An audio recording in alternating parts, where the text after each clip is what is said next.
E aí, vamos direto ao ponto? A nossa análise técnica de hoje entra de cabeça num daqueles temas que não dá para errar. Entender a fundo os sistemas de sincronismo do motor é literalmente a linha tênue que separa uma manutenção simples, super tranquila, de uma perda catastrófica de milhares de reais. É aquele conhecimento de ouro que transforma um mero trocador de peças num diagnosticador de respeito. Tem uma máxima automotivada perfeita para isso: motor não avisa duas vezes.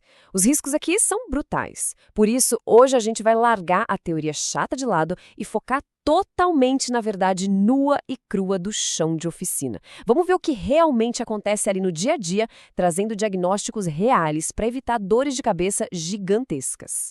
Para nossa imersão de hoje, o roteiro é o seguinte: a gente começa com o coração do motor, passa para a batalha correia versus corrente, entra em sintomas e diagnósticos reais, fala sobre o preço da negligência e fecha com um guia prático de revisão. Tudo pensado para afiar as habilidades diagnósticas. Então, bora começar pela parte 1, o coração do motor. É aqui que fica a fundação absoluta de qualquer motor a combustão. A palavra de ordem aqui é sincronismo. Não importa se o projeto usa correia ou corrente, o objetivo no final das contas é sempre o mesmo: garantir que o virabrequim e o comando de válvulas trabalhem numa dança perfeitamente coreografada. O motor precisa admitir o ar, comprimir, queimar e exaurir no milissegundo exato. Se esse sincronismo falhar, seja pelo motivo que for, a música para, a dança acaba e o motor, bom, já era. Isso nos leva direto à seção 2, correia versus corrente. Vamos ver como a engenharia automotiva resolve essa necessidade maluca de precisão. Quando a gente levanta o capô, dá de cara com diferenças estruturais enormes. De um lado, temos a correia dentada.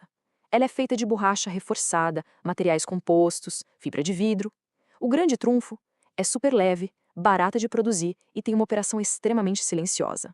Do outro lado, a corrente de comando.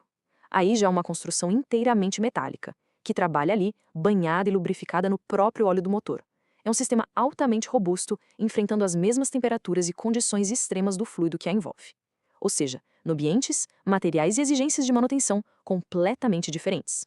E olhando para a indústria como um todo, o padrão fica bem claro. Motores com concepção mais simples, em carros populares de entrada, geralmente usam a correia dentada, muito por causa do custo de fabricação mais acessível. Agora, os motores mais modernos, de alta performance, ou projetos que buscam aquela durabilidade extrema a longo prazo, apostam as fichas na corrente de comando. Entender esse padrão já prepara a cabeça do profissional para saber exatamente que tipo de análise técnica vai ser exigida naquele veículo. Partindo para a seção 3, sintomas e diagnósticos reais. Hora de trazer tudo isso para a realidade da clínica mecânica. Imagina aquele cenário clássico de toda oficina.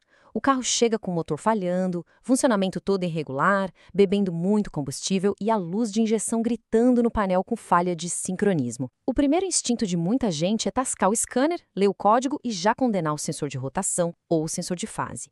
É falha eletrônica, com certeza, né? Pois é, não mesmo. Na grande maioria das vezes, a resposta é puramente mecânica. Pode ser muito bem uma corrente de comando que sofreu alongamento. Isso mesmo, ela esticou. Conforme os elos vão se desgastando com o tempo, a corrente perde aquela tensão ideal e isso tira o motor do ponto por uma diferença milimétrica. O scanner até acusa o sintoma através dos sensores, mas a raiz do problema é física. Trocar componente eletrônico numa hora dessas é só para queimar tempo de oficina e jogar o dinheiro do cliente no lixo. Mas afinal, como fazer a análise correta? Usando os sentidos. A corrente sempre dá sinais antes de entrar em colapso total. O alerta principal é sonoro, um som metálico bem característico, aquele tec-tec inconfundível. Isso fica muito evidente nas partidas a frio, quando o óleo ainda não teve tempo de subir e pressurizar os tensores hidráulicos, e também costuma dar as caras ali na marcha lenta. Vale sempre lembrar, diagnóstico sem análise é chute. Ouvir o funcionamento do motor é o passo número 1 absoluto. Agora, se a corrente avisa gritando, a correia dentada é o extremo oposto. É o perigo silencioso.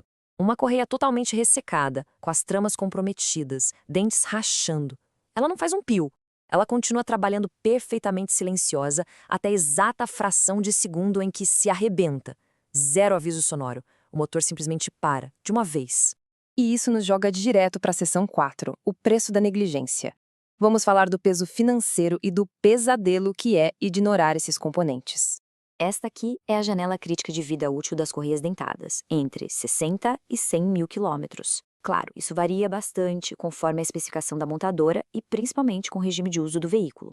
Num uso severo, com aquele trânsito pesado todo dia, onde o motor fica horas funcionando sem sair do lugar, esse prazo cai drasticamente. Ignorar essa quilometragem não é economizar uns trocados, é literalmente andar com uma bomba relógio armada debaixo do capô. Colocando os custos lado a lado, a gente derruba um mito bem perigoso da indústria. A correia dentada exige uma manutenção frequente e negociável, sim, mas o preço das peças e da mão de obra até que é baixo. Já a corrente carrega a lenda urbana de que nunca precisa de manutenção. Um erro colossal.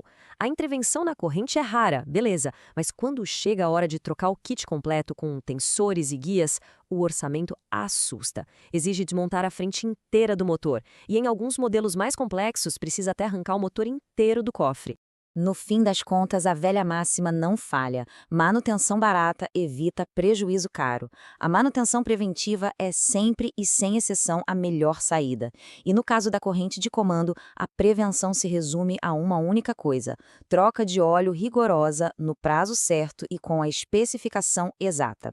Óleo velho ou de má qualidade cria borra, entope as galerias minúsculas que pressurizam o tensor hidráulico e age como uma lixa nos elos de metal. Isso destrói a corrente rapidinho. E o que acontece se tudo isso for simplesmente ignorado? O resultado é um encontro imediato e muito violento de metais. Quando a correia arrebenta ou a corrente frouxa por um dente, o sincronismo se perde na mesma hora. O pistão sobe no cilindro exatamente no instante em que as válvulas ainda estão escancaradas. O impacto empena as válvulas, arrebenta a cabeça do pistão, pode trincar o cabeçote e até empenar a biela. É aquele diagnóstico triste e caríssimo que ninguém quer passar. Um prejuízo absurdo que uma simples revisão de rotina teria evitado. Para fechar com chave de ouro e não deixar esse desastre acontecer, entramos na seção 5, Guia Prático de Revisão. Vamos estabelecer um padrão de excelência para o dia a dia da oficina. Aqui vai um checklist visual e auditivo de primeira que deveria ser regra em toda avaliação de entrada. Passo 1. Confira a quilometragem e peça o histórico das manutenções. Sem papel que comprove, considere a correia como vencida. Passo 2. Dê a partida a frio com o capô aberto, escutando com atenção redobrada qualquer padrão de ruído metálico. Passo 3. Puxe a vareta e avalie o óleo. Achou borra no comando? Alerta vermelho altíssimo para a saúde do tensor da corrente. E passo 4. Na hora do orçamento, entregue sempre a solução definitiva.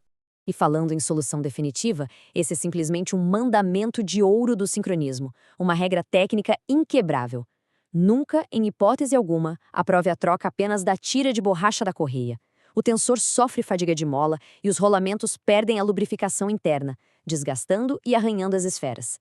Imagina só, se um rolamento velho travar rodando com uma correia novinha, essa correia nova vai arrebentar do mesmíssimo jeito. É kit completo sempre, sem atalhos.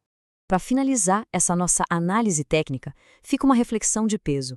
Ficar brigando para decidir qual sistema de fábrica é melhor, se a correia ou corrente, não faz o menor sentido perto do que realmente importa na profissão mecânica.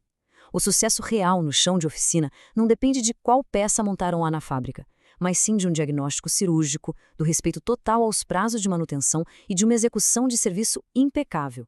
Dominar isso é o que define quem manda muito bem na área. A grande pergunta no final não é sobre qual sistema vence, mas sim, será que o foco diário é ter a disciplina para cuidar e prolongar a vida útil de um motor, ou estamos só esperando o desastre acontecer para trocar a peça quebrada?